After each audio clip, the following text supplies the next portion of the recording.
Also, friends, did you know that today, January 7th, is the 30-year anniversary of the blizzard of 96?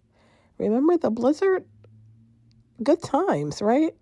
I played like this epic game of Monopoly during that visit.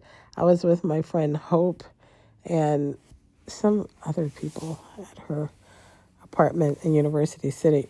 I lived not far from her, and two people, one of the guys or two of the guys, came over and like walked me over to her apartment. It was bananas, and we played Monopoly. It was the most wholesome thing, but we were making deals, and we had contracts going.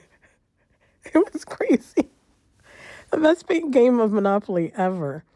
I'll never forget it.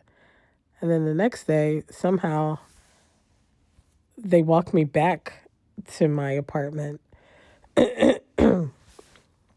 Sorry. But anyway, what were you doing during the blizzard of 96?